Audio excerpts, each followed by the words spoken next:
Swayam Prabha. Digital India. Educated India.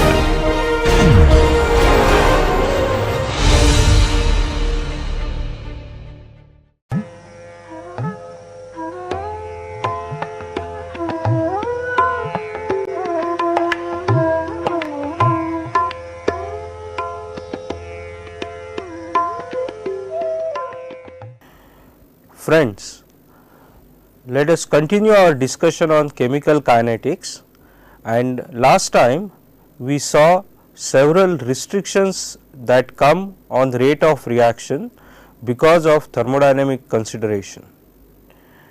To recap what we saw last time, we said that if the reaction is reversible, then the rate of forward rate ratio of forward rate constant to backward rate constant is the equilibrium constant, and because of this we do not have freedom of choosing both forward rate constant and backward rate constant independently, because thermodynamics specifies for us what should be the equilibrium constant. So, if we choose any one of those constants, the other one is automatically fixed. The same applies to power law kinetics and the orders that we use with respect to forward reaction and reverse reaction. Let us continue this discussion further and see what happens when we have a reversible reaction taking place in a reactor, and to get a feel of how reaction rate changes as this reaction progresses, let us look at in qualitative terms. So, as we saw last time, we start with reaction summation nu j A j equal to 0 taking place in a closed isothermal constant pressure system, and let us say that this reaction is reversible reaction. So, what we have is forward rate backward rate. So, forward rate K f into product of C j raised to Q j product over all species. Similarly, backward rate K b into C j raised to Q j prime, and we also said last time that for law of mass action kinetics, Q j and Q j prime are linked to the stoichiometric coefficient nu j by these relations, that is Q j is half of mod nu j minus nu j and Q j prime is half of mod nu j plus nu j. Now, let us see how reaction rate varies as the reaction progresses. So, we have this rate of reaction which is forward rate minus backward rate, which is power law kinetics as expressed over here. Let us bring our definition of extent of reaction. So, C j is C j 0 nu j into alpha.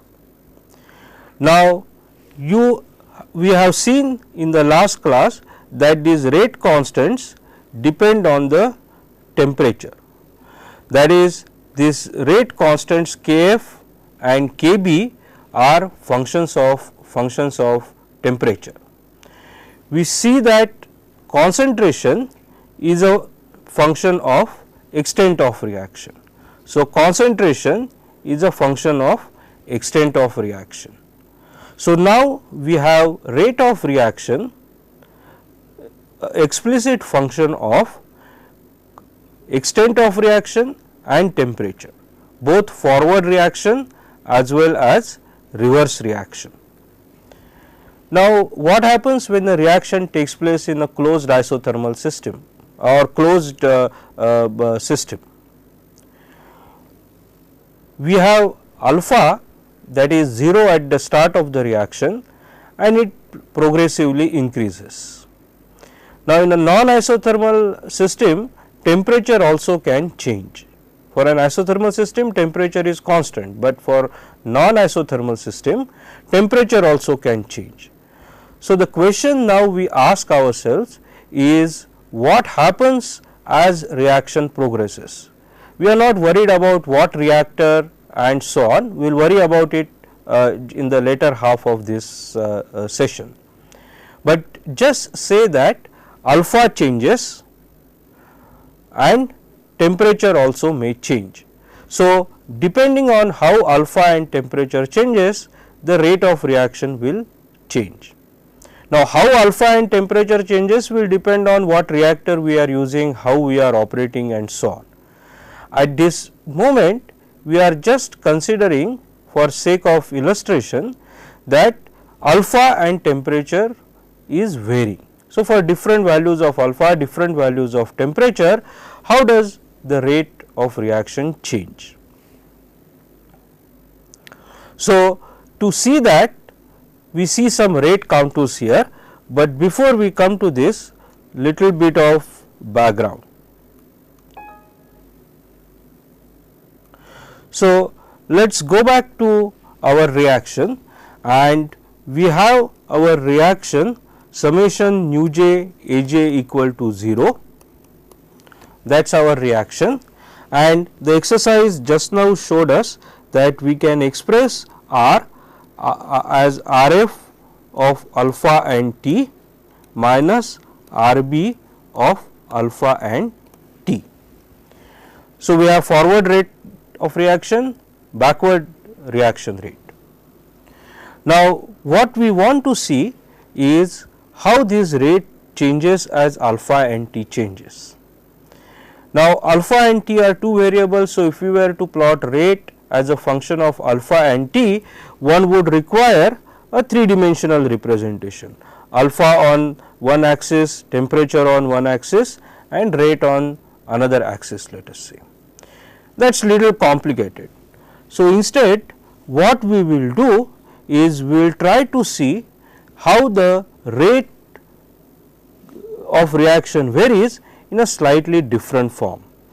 We will try to see the rate of these reaction contours, that is how, assuming that R is some constant value C, how does those contours look like in a phase plane of alpha and T.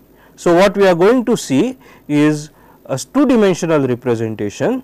On one axis, y axis, we have alpha or extent of reaction, on x axis we have temperature, and so given a point we will try to see how does the rate of constant the contours of constant rate look like in this phase plane. So, what does it mean? It means that if I take all those values of alpha and T for which the rate has a constant value C, this becomes my contour, and join all those points, these become my contour for rate being constant. So, any combination of alpha and T on this contour all give rise to the same rate C. So, that is how we view this 3-dimensional picture into a convert this 3-dimensional picture into a 2-dimensional contour plot, and we are going to see this for variety of 2 different cases, when reaction is endothermic and when reaction is exothermic. Now, the background for this is as follows. So, what we are saying is we are going to see these contours for constant rate, and in order to see how these contours vary, let us also do one small exercise and take partial of rate with respect to temperature, and if you do this differentiation by plugging in power law kinetics into these two rate forms, we will end up with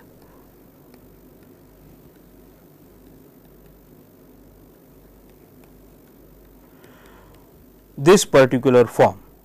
I leave this to you, I leave this as a small exercise for you to do, but we get this particular form.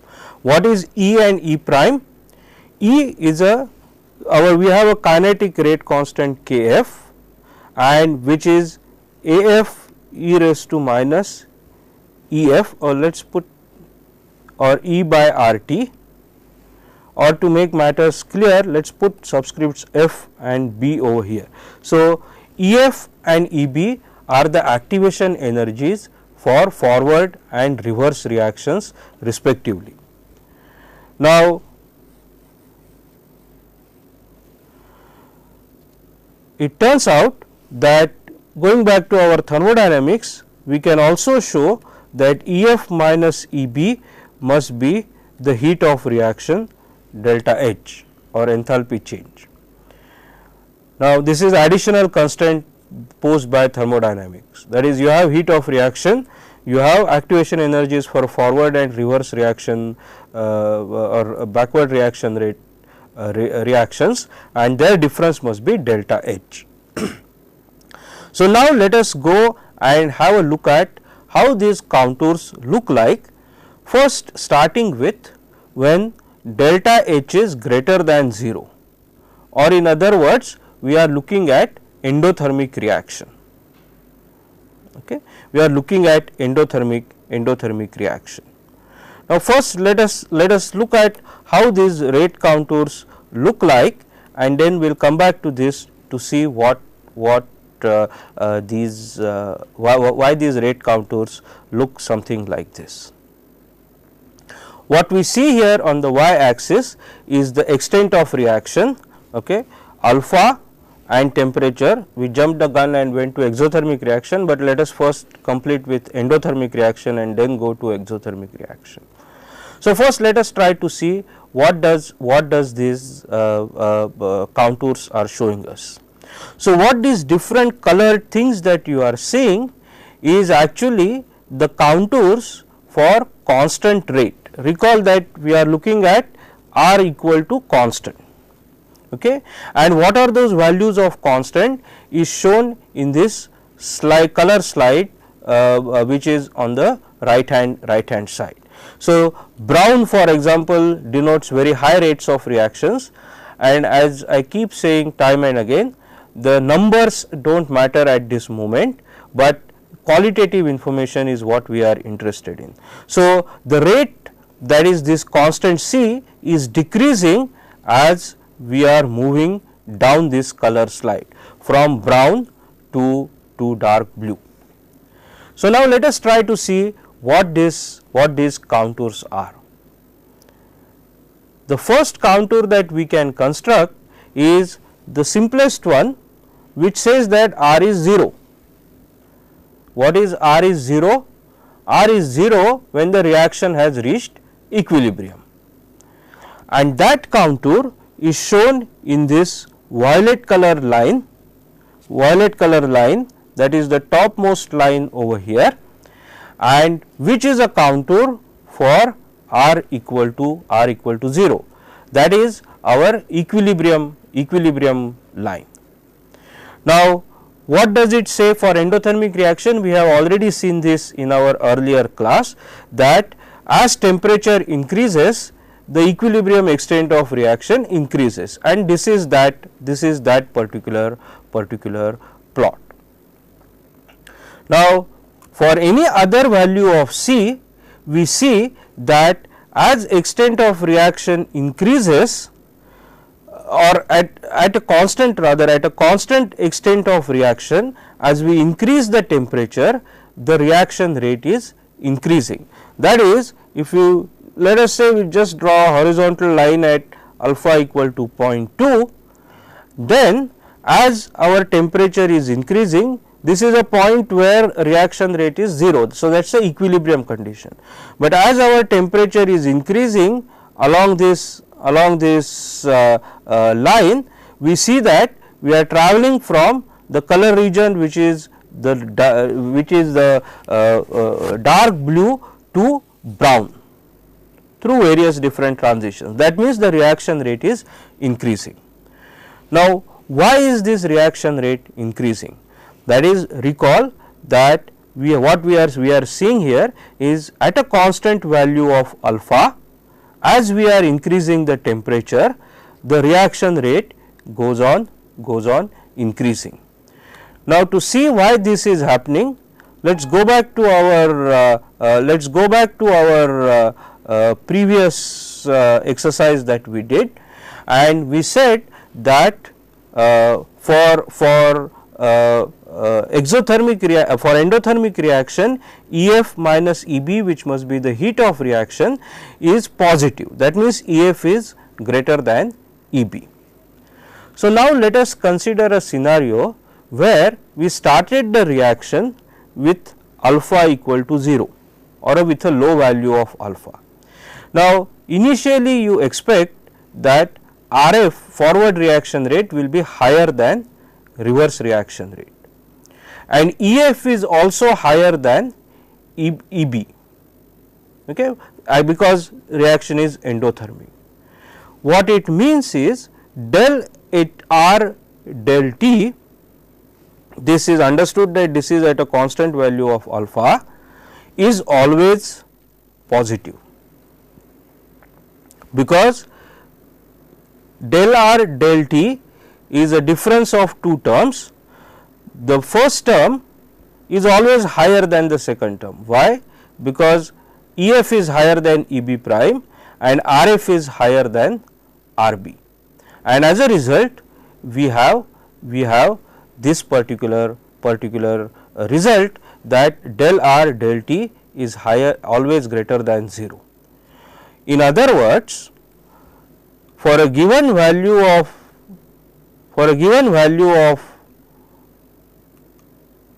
alpha, for endothermic reaction,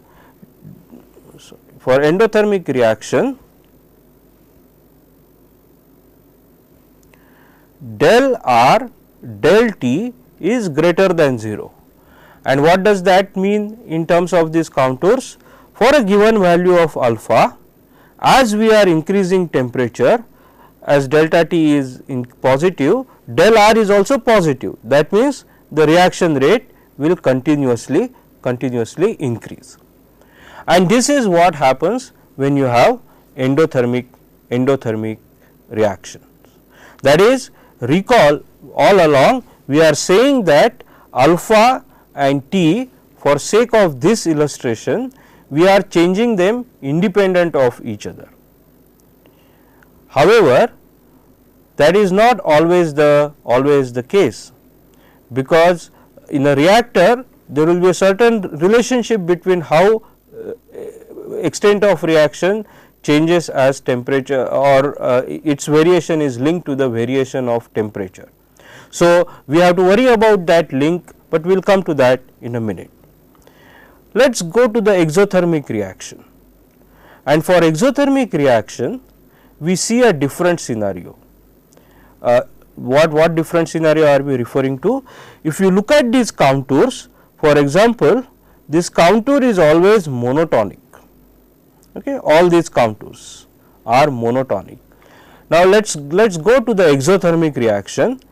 Once again, we see that we are seeing R equal to constant contours, starting with R equal to 0, which is this violet line. And recall, for exothermic reaction, the equilibrium extent of reaction decreases as temperature increases, and naturally this is that contour. Once again, our color scheme is same. We have dark brown, which represents high reaction rates, to dark blue, which represent lower reaction rate. Let us go back and write this particular relationship which we saw earlier.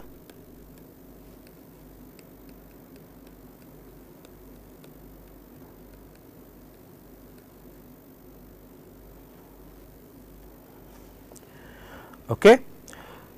Now, let us see what happens when you have exothermic reaction. So, let me once again take the same approach of horizontal travel on given value of alpha. Now, what do we see here? Notice the color change, okay, and that will tell you what is happening to the rate of reaction. What is happening here? Low reaction rates. Reaction rates are increasing as we are traveling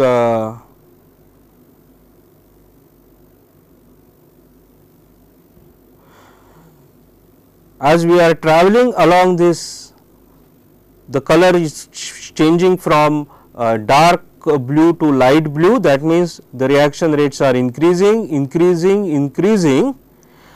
Then beyond certain point, the reaction rate, now notice the change in color from light green to the dark light blue to the dark blue. That means the reaction rates are once again decreasing in this range. So, what happened here? In this range, as we increase the temperatures, the reaction rates increased, but it started decreasing once again. That means there must be a point where the reaction rate is maximum. Let me illustrate it at yet another level. Let us say that we are looking at this particular value of alpha, and here you can now once again clearly see that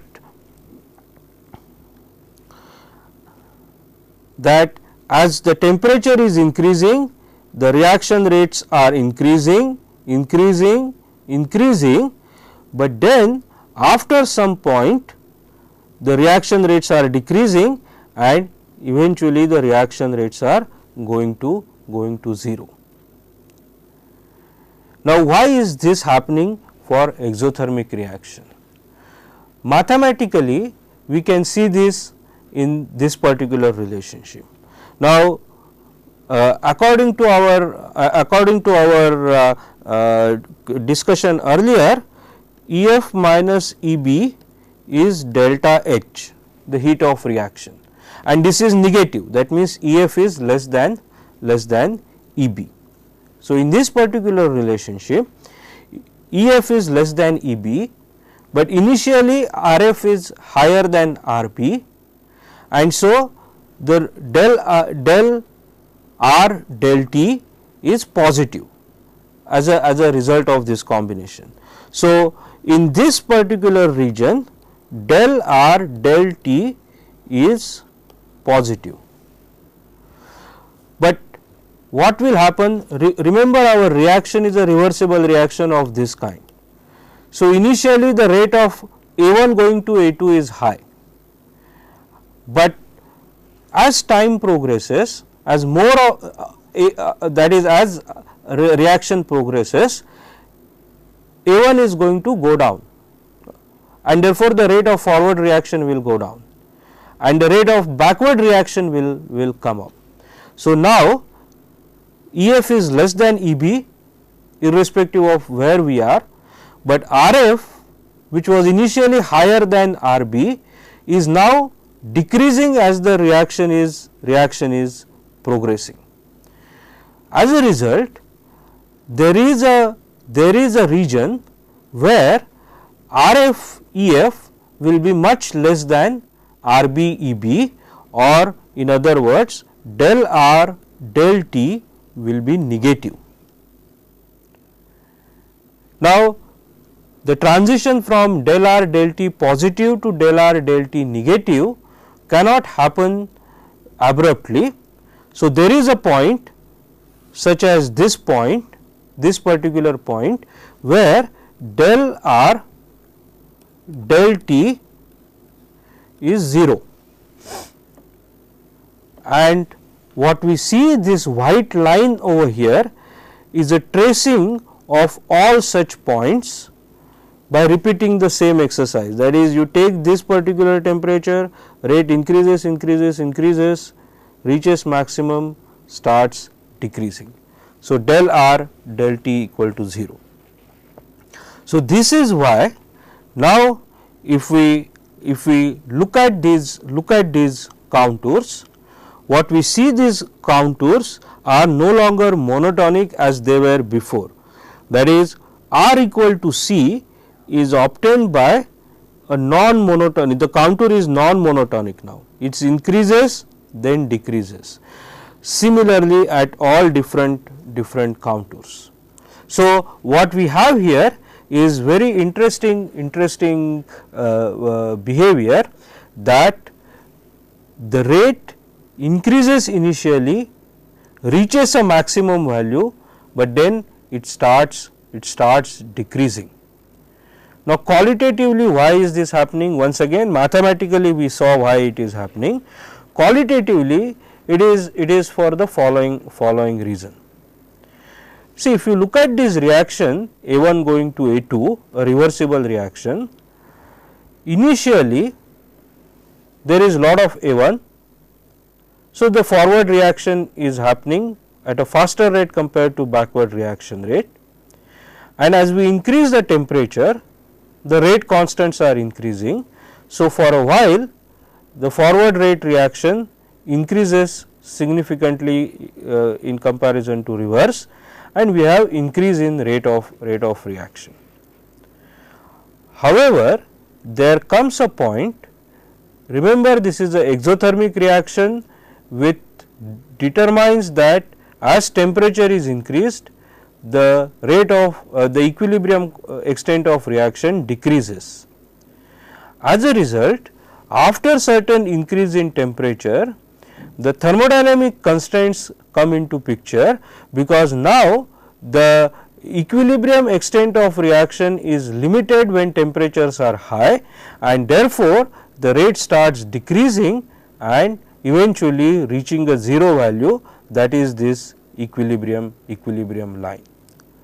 So, this is the conflict between kinetics and thermodynamics, which is represented in this contour plot. Kinetics wise, temperature increases tend to increase the rate of reaction, but thermodynamic point of view, for an exothermic reaction, increase in temperature tends to decrease the equilibrium constant, therefore decrease the equilibrium extent of reaction, therefore decrease the rate of reaction. And the net result is, for a while temperature has a positive influence, but beyond certain threshold, temperature starts actually limiting the reaction, and this is true for exothermic reaction, whereas for endothermic reactions there is no such conflict. Both kinetics and thermodynamics are favorably affected by increase in temperature, and hence we see these monotonic contours or contours which are always increasing in value. So, with this I want you to keep this information in back of your mind, because when it comes to design of reactors, we will once again visit this to see how our reactor design for exothermic reactions is influenced by this kind of behavior. So, to summarize, we saw how do we define the rate of reaction. For a closed isothermal constant pressure system, we define the rate of reaction as the rate of change of extent of reaction normalized by the volume of the reacting mixture if it is a homogeneous reaction. If it is a heterogeneous reaction, we have several choices, such as for catalytic reactions we do it by normalizing with respect to the weight of the catalyst. Then we have power law kinetics, QJs, QJ primes for forward reaction, backward reaction, order of reaction, overall order of reaction. The rate constant K, the simplest manner in which its dependence on temperature is expressed is a Arrhenius rate expression, K equal to A e raised to minus E by RT, where E is the activation energy. Law of mass action kinetics is a specific case of power law kinetics, where the orders Q's are related to stoichiometry through an appropriate relationship. And finally, we saw how the rate of reaction changes as alpha and temperature changes, that is the extent of reaction and temperature varies. Once again I emphasize that what we saw this variation was for if we assume alpha and temperature can vary independently. We will now bring in the mole balances or design equations for reactors, which will lead us to how this alpha and temperature varies, and this will be the topic of discussion for remaining of this session, that is design equations for reactors. And we will naturally start to begin with ideal reactors and then look at some of the deviations from this behavior at some time in future. So, let us now focus on how the rate of reaction, or how do we design the reactors for by considering the mole balances. So, we are still reviewing undergraduate material, and I should caution you when I say review, some of this material you may not have seen in this particular form, but surely you have seen it in some form or the other. Okay. So, design equations for reactors. We are going to consider ideal reactors and consider the mass balances, and we will follow up this discussion by comparing different kinds of ideal reactors to see how we choose a reactor for certain processes. So, what we are going to do to begin with is write a simple mole balance for the reacting species, and once again we are going to say that we have n species A1, A2, n such species An, in which this reaction nu j Aj equal to 0 is taking place. But this reaction is now taking place not in a closed system, but in an open system. So, we have this reactor, we do not know what this reactor is, but there is some reactor in which this reaction is taking place, and as I said, this is an open system. So, there is a flow coming to the system and flow leaving the system. So, there is an entry point and there is an exit point for material to flow in and out of the reactor. Now, before we go to our mass balances, few comments about the notation that we are going to follow, so that we are all clear about what are the different terms we are talking about. To begin with, capital F is the molar flow rate, moles per minute, and we put subscript J to denote that we are writing molar flow rate of species J, and additional subscript O for denoting the entry point of the reactor. So, Fj0 for example is the molar flow rate of species J that is coming into the reactor. Fj is which is going out of the reactor. Then small v is the volumetric flow rate. What we talked about is the molar flow rate, moles per minute. Now, we are talking about volumes per minute. So, let us say dm cube per minute, and again V0 that is incoming, V that is outgoing. That means, at the entry point V0, exit point V. We have something happening in the reactor. What is that? Of course, the reaction. So, there is a rate at which this species J is undergoing a change, and let us write its rate as Gj, and G to denote that we will call rate of generation, molar generation rate, and again it is in moles per minute. V, capital V is the volume of this reactor, capital V is the volume of this reactor in which this reaction is taking place. Again, when I say volume, it is a volume of the reacting mixture, which could be 70%, 80% of the reactor volume, but that is how we understand the concept of volume. Cj is the concentrations, moles per volume unit. So, it is nothing but the ratios of corresponding capital F and small f, and t is the time, let us say.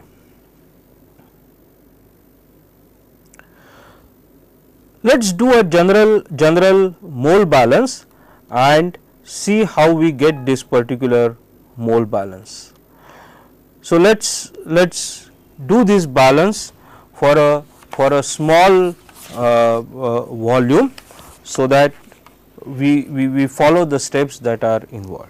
So, let me emphasize again, this is my reactor, the rate of generation is Gj, whatever is coming is Fj0, whatever is going out is Fj, okay, and we are clear as of whatever different terms that we are going to use.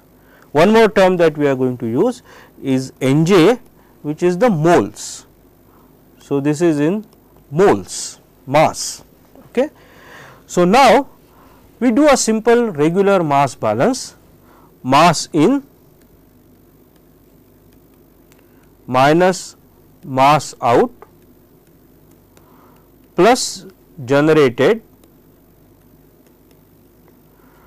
must be what is accumulated in the reactor. That is our standard typical mass balance for any process. Chemical reactions is no exception. In, out, minus out plus generated equal to whatever is accumulated. Okay. Let us say that we do this mass balance over a small time step delta t. So, in time delta t, how much is the mass that has come inside the system? If Fj0 is the molar flow rate, moles per minute, then Fj0 into delta t must be the mass of J that is coming in the reactor. What is the mass that is going out of the reactor? It is Fj. So, during same time interval delta t, Fj must be the mass that has left the reactor or the system. How much was generated? Gj times delta t. Gj is the rate of generation in the reactor. So, in time delta t, Gj into delta t must be the moles.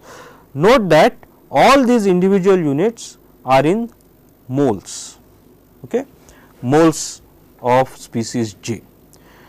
And how much would have accumulated inside the reactor? Accumulation inside the reactor is Nj at time t plus delta t minus Nj at time t.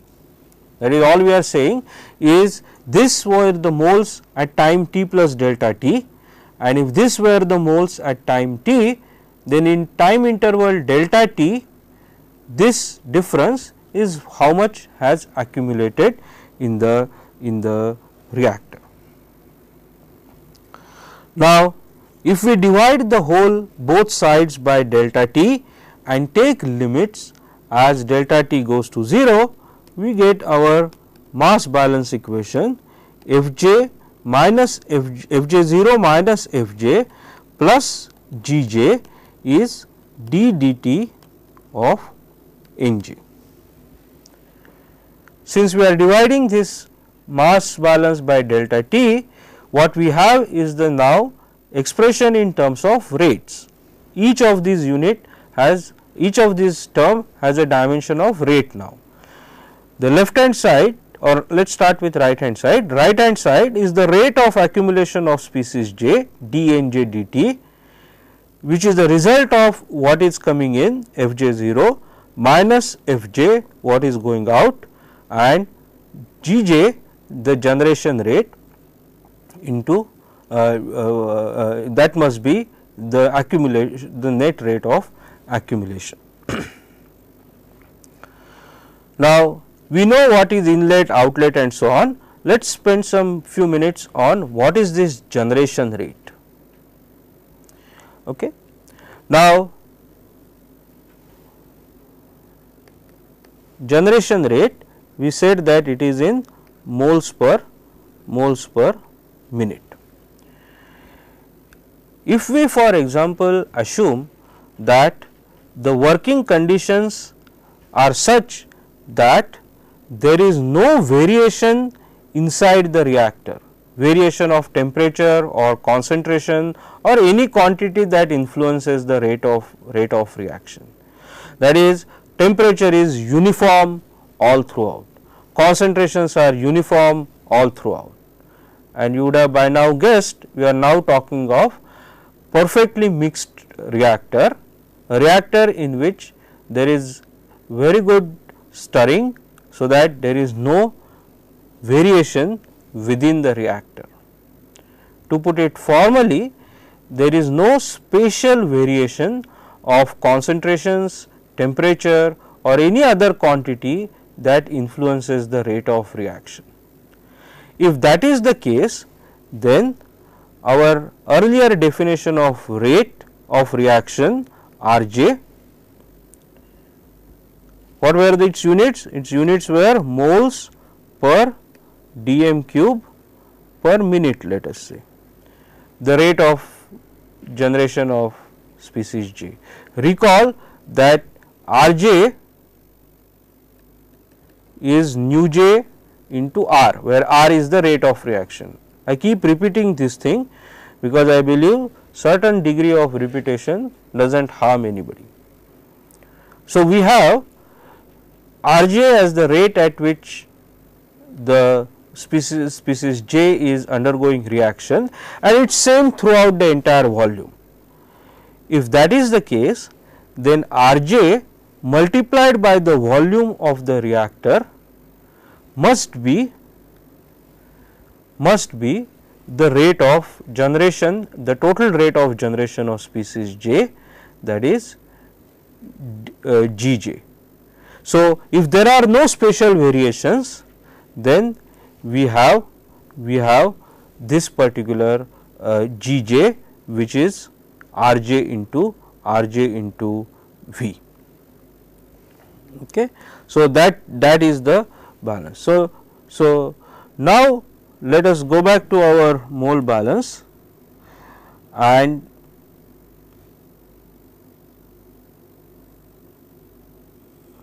let's go back to okay, let's go back to this particular expression before we actually move to looking at the set of equation.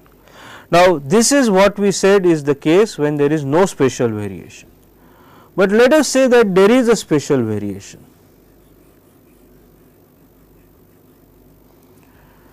Okay. That is, things are not uniform in this reactor. So, what we can do is consider small volume elements delta V1, delta V2, delta V3. So, these are all small volume elements delta V, and in this volume element, let us say Vk, Rk is the rate of reaction, Rk is the rate of reaction. So, in this volume element K, delta Vk delta Rk, or rather Rk into delta Vk must be the rate of generation in this volume, but there are so many other elements. So, we can add up all the contributions from all these small volume elements.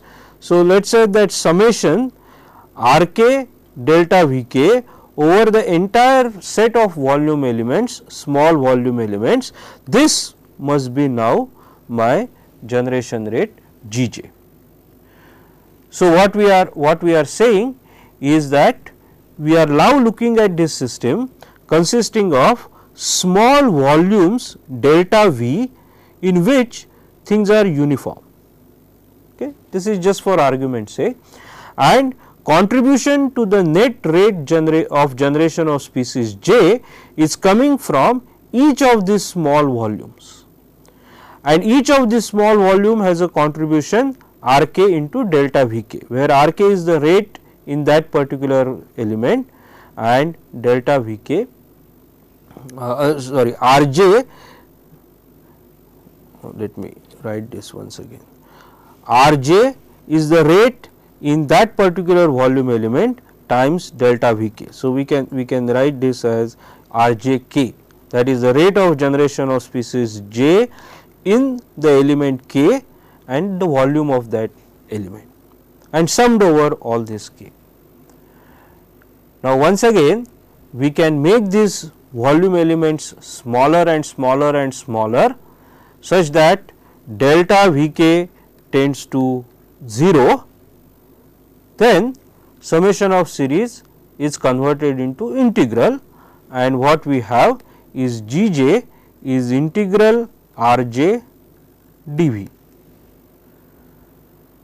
that is summed over or integral over the entire volume V is my net rate of generation. So, now let us go back, and this is what is that mole balance that we get, that is Fj0 minus Fj plus integral Rj dV is dNj dt. Once again, molar flow rates, the intrinsic rate of reaction or intrinsic rate of species variation Rj per unit volume times dV summed over the entire volume is the rate of accumulation. Let us now simplify these mass balances for various different scenarios. So, going back, our mass balance, general mass balance equation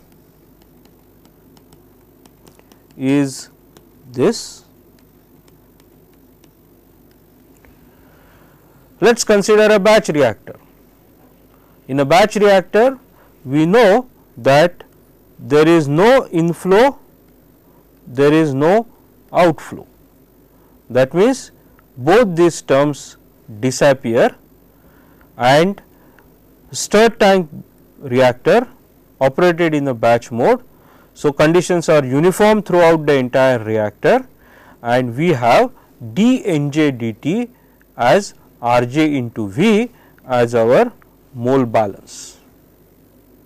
Straightforward exercise.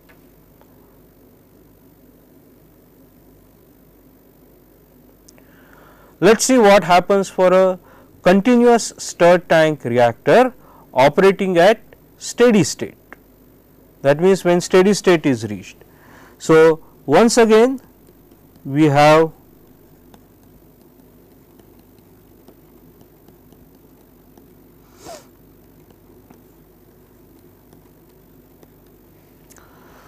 we are doing a steady state balance, and for a stirred tank reactor where there is a material coming in, material going out at these rates Fj0 and Fj at steady state. So, this is 0, we are left with Fj minus Fj0 minus Fj as minus integral Rj dV, but once again we have uniform conditions in the reactor. So, this is nothing but Rj into V, and we have our mass balance equation for a stirred tank reactor, V equal to Fj0 minus Fj by minus Rj. What happens for a plug flow reactor? There are various ways of looking at it, but let us go back to our generalized mass balance equation dNj dt as Fj0 minus Fj plus integral Rj dV. Recall, for a plug flow reactor, the fluid moves into the reactor like a plug. So, one part comes in, then we have entry of next part, it pushes the part further and there is a continuous movement. There is no mixing or communication between the fluid elements which are in the reactor. So, it is just like a plug. So, we can simplify this mass balance equation at steady state, this is 0 and we have Fj0 minus Fj, which is minus integral Rj dV, and we can differentiate this with respect to V and express this thing as d dV of Fj, d dV of this whole quantity. Fj0 is fixed. So, d dV of Fj is nothing but, or rather minus Rj, or dFj dV equal to Rj. This is our mass balance equation for a plug flow reactor. We will stop here and then continue this discussion by looking at how do we compare the performances of stirred tank reactor and plug flow reactor in our next session. Thank you.